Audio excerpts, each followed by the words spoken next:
Audiobook Club with Steve Phillips and Matthew Layton. The star of this week's Audiobook Club is a particularly vicious green-eyed monster. What is it like to be so impossibly perfect? To have every good thing in the world? And maybe it's the cocktails or my overactive writer's imagination, but I feel this hot coiling in my stomach.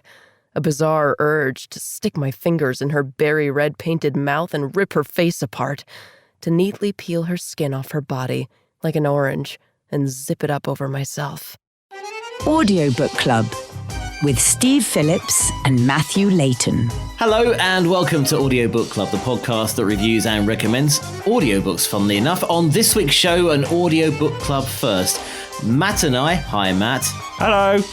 We're going to review two different audio versions of one original text. The text under our audio microscope today is Yellowface by Chinese-born American hotshot young author R.F. Kuang.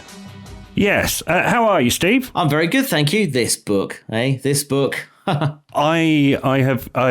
Your enthusiasm for this book, and particularly the narrator of the official version of the book, I'm just so excited. I can't wait.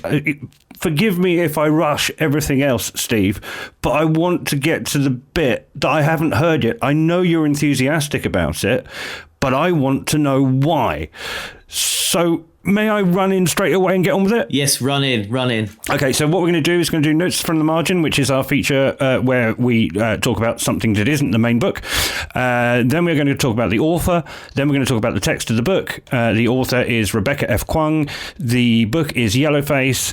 And then we're going to talk about two different versions of it. The first one is the audiobook, the official audiobook from HarperCollins, which is 8 hours and 38 minutes. The second version is the Book at Bedtime abridged version. That's the BBC Radio 4 in the UK plays, well, it abridges and plays out books of note late at night to send you to sleep. So without further ado, I hate it when people say that. Yeah, do that. It's like saying I have to say. Can I just say? And then friend of the show, obviously. Friend of the show. I hate that one. Much ado about nothing is the one that winds me up. So in the throes of your enthusiasm this week, I used to love audiobooks the way that Steve loves audiobooks. Why haven't I fallen in love with an audiobook recently? And then, while scrolling around late at night looking for something to listen to, I was in the Audible Originals section. So if you subscribe to the Audible app and get your monthly credit, you also get access to their library of originals and exclusives. And to be honest, it's a little bit patchy.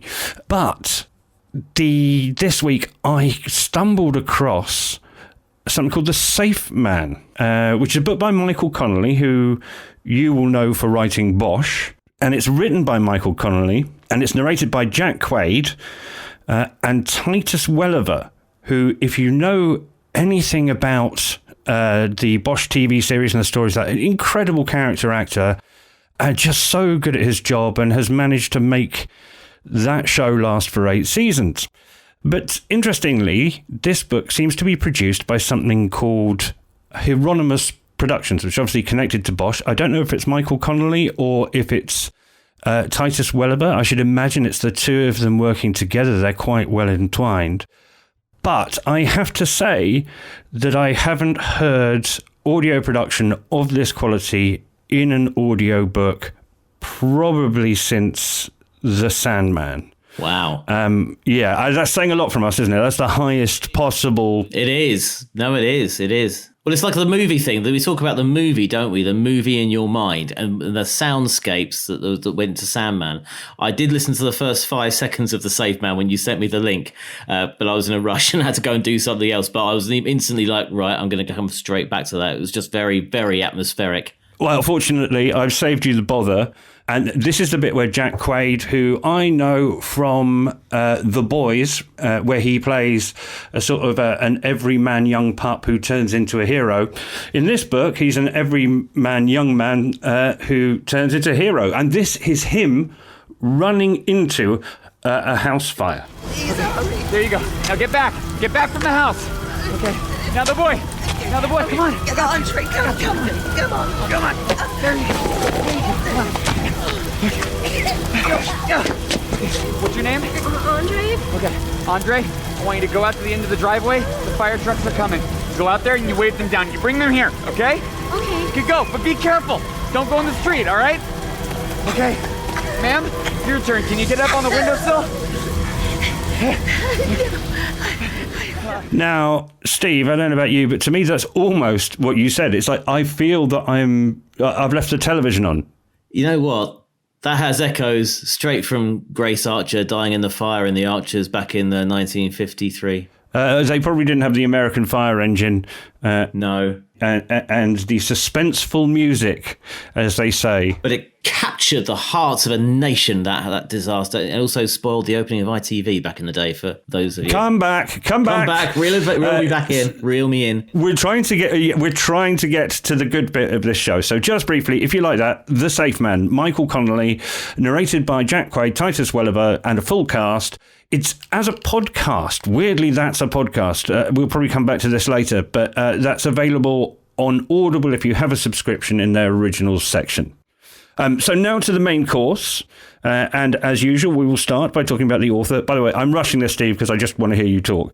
The author of our title, Yellowface, this week is R.F. Kuang, Rebecca F. Kuang. Born May 29th, 1996 in Guangzhou in China, moved to the United States at the age of 4.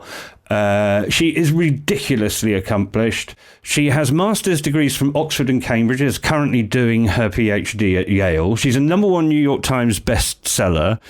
And yeah, this is her the 5th novel. The first 4 were fantasy novels. The title of this one, Yellowface, it's very clever, as well as the sort of obvious racist overtones. There's an element of pretending to be someone you're not. It won Amazon Book of the Year. It won Foyle's Fiction Book of the Year. And the basic story is journeywoman author June Hayward, her friend, who is a brilliant young author, dies in a strange pancake-related accident. That's in the post. That's the way we're going to go, I think. A globule of pancake gets lodged in her windpipe.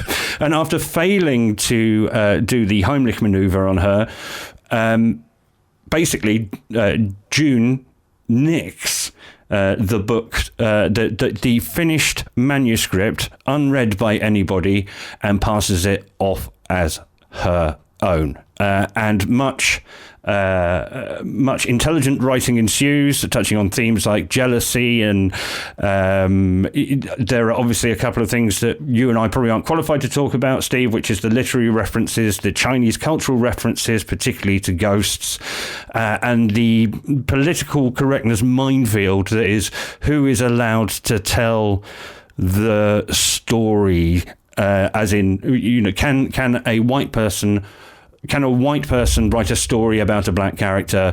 Can a straight actor play a gay character? So we're not going to go anywhere near those. They're all very good. You can read reviews of the books online to get the hang of all of those. The material's out there already. But the important bit is the audiobook. So firstly, we've got 2 versions of this, the BBC version and the HarperCollins version. The HarperCollins version is 8 hours and 38 minutes long. It's read by somebody called Helen Laser. Now, Steve, it's over to you. Well, straight off the bat, I was coming into this. We just read The Hotel Avocado by Bob Mortimer, and that was fantastic. That was amazing, an amazing performance by all the cast in that, Bob Mortimer, Paul Whitehouse, etc. And you could not have more of a gear change, certainly with the story. And I went into this completely cold. I hadn't read any of Rebecca Kuang's body of work up until this point. And then straight off the bat, straight into the intrigue. I obviously understood read the synopsis of everything you just outlined, but I wasn't expecting to get into the action so quickly.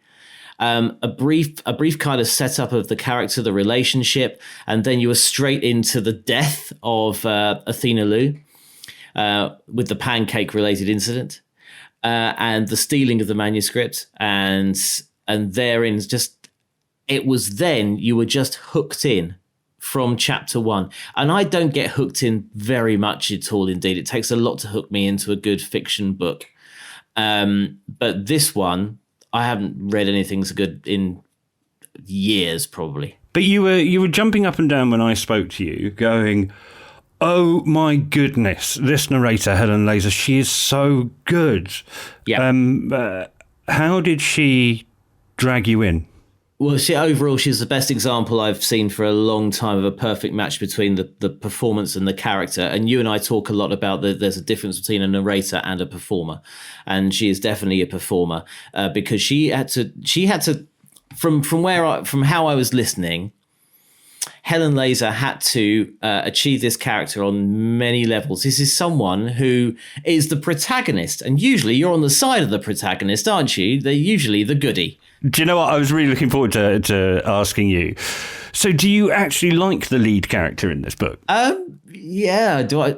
I feel a bit dirty saying it, really. I mean, yeah, dude, I did. I was hooked in by the psychosis of the lead character, how the mind worked, the constant justification, the constant trying to lie convincingly.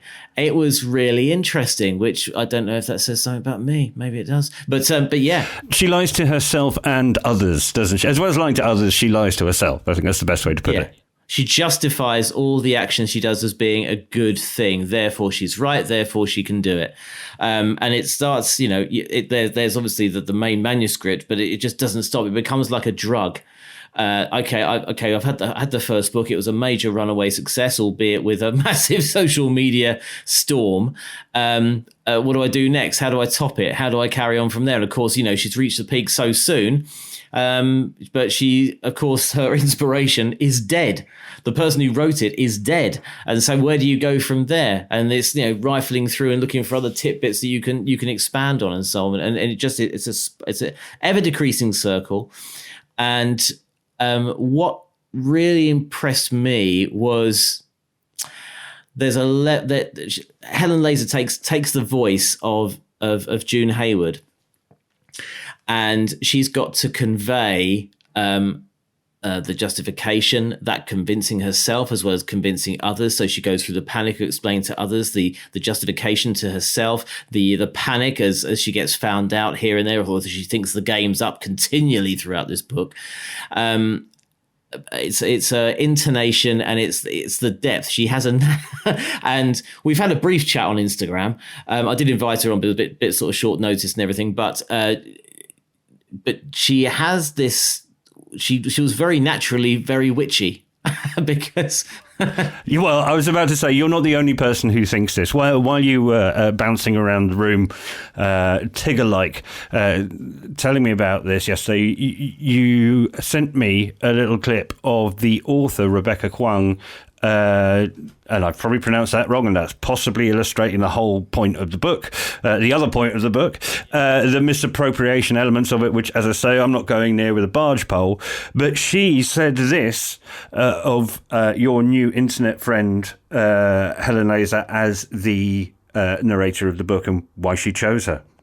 Okay, when I met the narrator of Yellowface, nicest person in the world, I told her I knew immediately she had the perfect voice for this book, but I didn't tell her it's because she sounds like a total witch.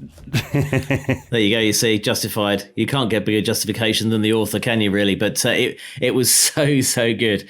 And Helen Laser, and thanks Helen for doing this. By the way, she came back on our post on Instagram and referenced the witchy reference there herself. But through her tone of, I'm doing something wrong here, but I deserve the success, and at the same time knowing she's wrong, and she almost comes across as apologetic at times in her tone, despite what she's saying is wrong and evil and all the rest of it. She empathizes with some of the victims that she's doing this to, but still does it anyway. So, for example, Patricia, Athena's mother, who was obviously distraught at her daughter's death, she still lies to her, but she feels really bad, but she still does it anyway, and she keeps going back and doing it. The interesting thing is that I think that she's almost the evil of it is that Helen makes June sound likable. Yeah. And sometimes you're nodding along going, this is fine. Oh my God, actually what she just said was this. So in fact, she casts throws out the chum, and then sometimes you end up, falling for it and drinking it all in, but then you catch yourself just in time. So as you were doing this, I, at the time, had heard another version of the book and not the version that you're talking about. So I was slightly confused. Now, if we go back to... I'm going to play you clips back to back of the version we're talking about and the BBC's abridged version, which are both done by different narrators. Here's the clip you heard at the beginning first. What is it like to be so impossibly perfect? To have every good thing in the world? And maybe it's the cocktails or my overactive writer's imagination, but I feel this hot coiling in my stomach, a bizarre urge to stick my fingers in her berry red painted mouth and rip her face apart, to neatly peel her skin off her body like an orange and zip it up over myself. So that's Helen's reading of it. This one is Ashley Haddad, I believe that's pronounced, who recorded the abridged version for the BBC. What is it like to be so impossibly perfect? To have every good thing in the world? And maybe it's the cocktails or my overactive writer's imagination, but I feel this hot coiling in my stomach. A bizarre urge to stick my fingers in her berry red painted mouth and rip her face apart. To neatly peel her skin off her body like an orange and zip it up over myself. Steve, compare and contrast. And that's it right there. And you notice the pace between the two narrators there. With Helen Laser, she goes a level deeper because there's a faster pace in her delivery of the dialogue of the story, the words on the page, and there's also that sense of panic as well. So you really feel the sort of naughty guilt of the character June Hayward that much more. And, Ashley Haddad I found very accomplished, but it felt a little bit like she... it didn't have that. It just didn't have that. It was kind of reading the story. Yeah, that's what I found really. It's basically that she became three-dimensional with Helen Laser's delivery. And you really sensed that what she was doing, you really felt the sense of the story of the character, what the character was doing and how wrong it was, how they felt about it that much more than you did with the book at bedtime version. Okay, so I think, correct me if I'm wrong, that we both read these books or listened to these audiobooks in a different order. So I started with the BBC version, which I actually listened to when it came out in about February or March of this year. And then I went on to the proper official HarperCollins version. Did you do it that way around, Steve? I was official first. Okay, all right. So in what you're saying is, I think there are two things in... Does that skew us, though? Does that mean does that bias our opinion in who we listen to first? I think it's like hi-fi equipment and cheese, Steve. So I went to a posh cheese shop about 10 years ago, and I was having some people around for dinner who I wanted to impress. It didn't work. But I went in and they had this walk-in cheese closet. I'm sure you know where it is. It's just opposite the same building where you and I worked in Marylebone High Street. Do you know the one I mean? Yeah, I know the one you mean. They have a walk-in cheese fridge, and a cheese expert will take you into the magical room of cheese and teach you how to put a cheese board together.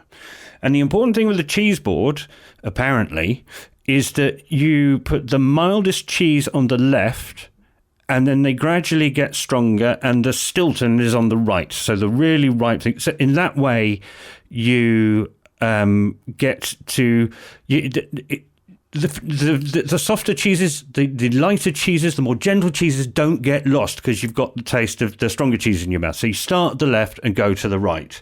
I think they say with hi-fi equipment, you don't necessarily notice the difference after a while when you've bought a new stereo. But if you go back to an older, less cutting-edge stereo, less expensive stereo piece of equipment, you'll notice the downturn in quality, the step down in terms of the experience. Am I making sense, or am I just talking codswallop? No, you're absolutely right. It's like when you buy a new pair. Whenever I buy a new pair of, it sounds so old here. You said hi-fi. I've said like ear pips. I'm going to say ear pips or headphones.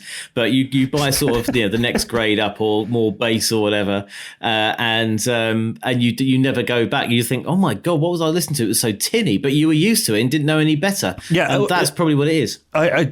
So someone I know has a kind of a. Have I mentioned the Triggers broom of earpods before? No, but yeah, Trigger, go for it. Yeah, go on. Well, she's still on the same pair of earbuds or whatever they're called, iBuds.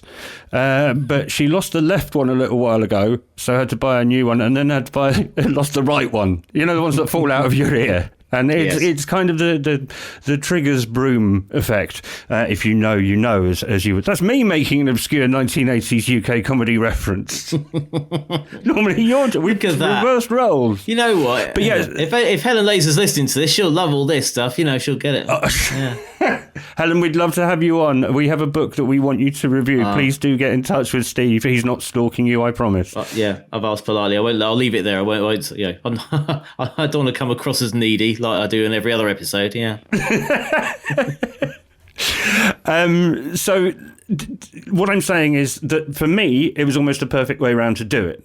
I read the slower paced, abridged version, and then I got the full bells and whistles, top drawer, 8 hours and 30 minutes version. And yeah, the difference in the energy of the narrators is clear. The depth of understanding of the text, I think Helen wins. And yeah, there were also loads of bits in the book. You probably felt there were bits missing when you listened to the abridged version, but actually the book opened up for me a little bit when there were bits in the original, the BBC version that I listened to first, where they admitted they shrunk the book from 8 hours and whatever it is to 10, 14-minute episodes, which is just over 2 hours. So inevitably bits are going to go missing. But actually, there were bits I don't understand that character's motivation. What's all that about? What does it mean when she says that her story had been stolen and she was just getting revenge? If I'm trying to be positive, there is some fat that's cut off in the abridged version. But I don't know. I guess you have to ask, what purpose do they both serve? And I was thinking about this, Steve. I don't know if you could, but I think you're an outlier of the people I met, because you tend to listen to audiobooks on a speaker or in the car, don't you? Yep. Yeah. And most of the people I talk to, and I could be wrong, correct me if I'm wrong in the comments, listen on headphones. I guess the car is somewhere halfway between the two. Radio, which is the original way people listen to the BBC one, and when Book at Bedtime was first instigated, probably 60 years ago or something like that. But the tradition of the reading of abridged versions of books on the BBC, the radio was a little box in the corner, and you were probably turning your mangle at the time, or doing something, or hoovering, and would just dip in and out and catch bits of it. So I think there's an argument that, well, Book at Bedtime's a clue, isn't it? So perhaps a more toned down version is appropriate. But also it's the difference between, if you spend £8 on the HarperCollins version, you're invested in it and you want to sort of dive into it and swim in it. But the Book at Bedtime version, I'm not sure And this is the interesting thing. So the reason that the publishers don't mind the fact that their books have aired for free is because the typical listener's experience is that they know they're not going to have heard everything, but it might entice them to buy a traditional tree pulp-based version of the book. So a paper version or a Kindle version of the book. We come from an audiobook point of view, and I don't think that listening to the Radio 4 version would make me want to buy the audiobook. But I think that's new, isn't it? That's not something that's been going on for 60 years. I think that's the argument, isn't it? Is that it's by its definition book at bedtime, and so it's the time of night, the time when Radio 4 gets a little bit sort of sedate until it eventually winds down to the shipping forecast and then close down or hand over to the BBC World Service. And so I wonder whether, in Ashley Haddad's defence, whether actually she was actually directed to play it that way.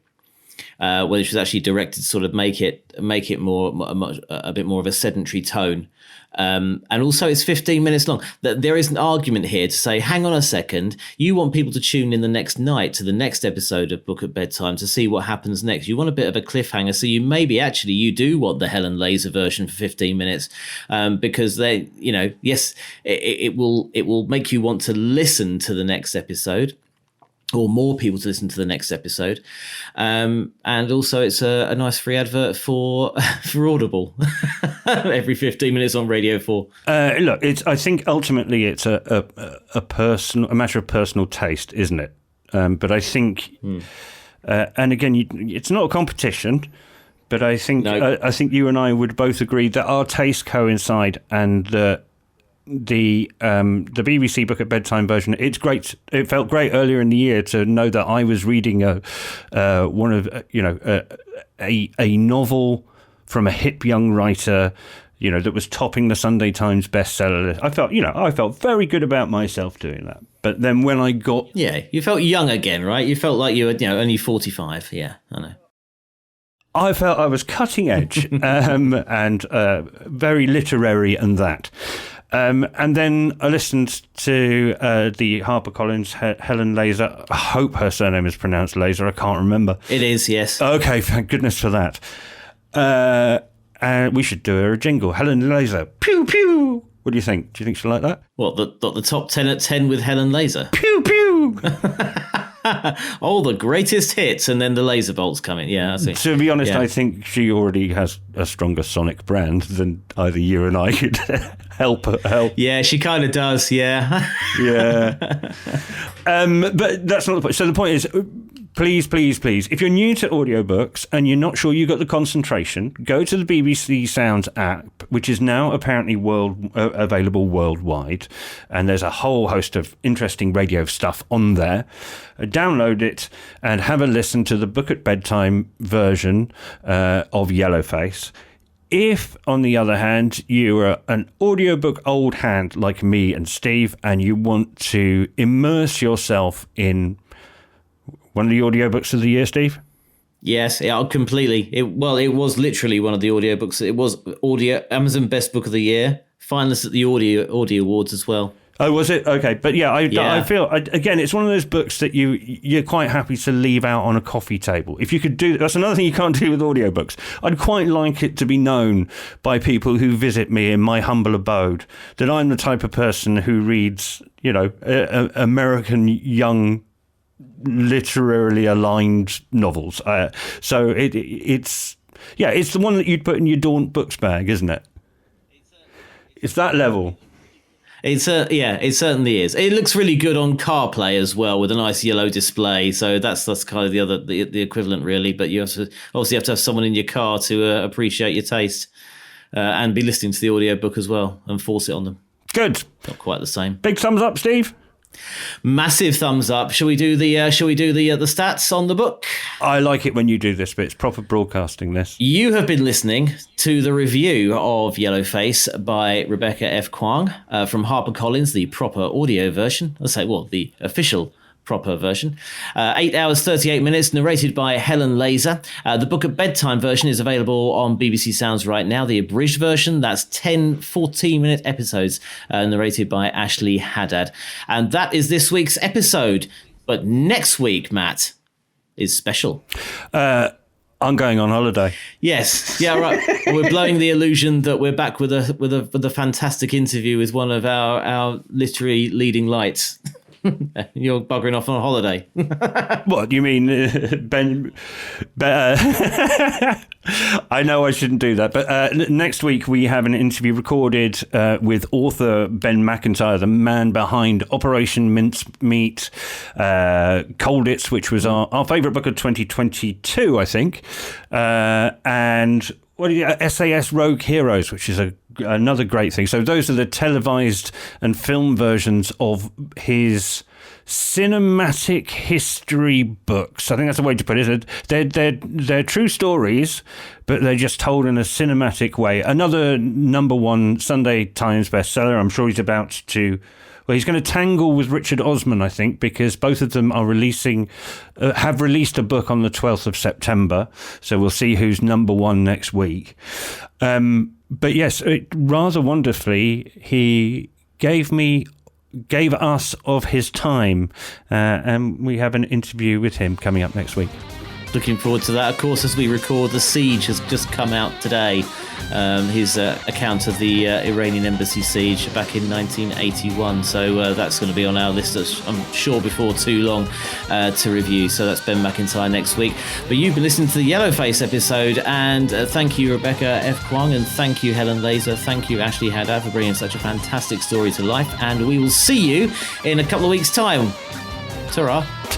Ta-ta! Audiobook Club with Steve Phillips and Matthew Layton.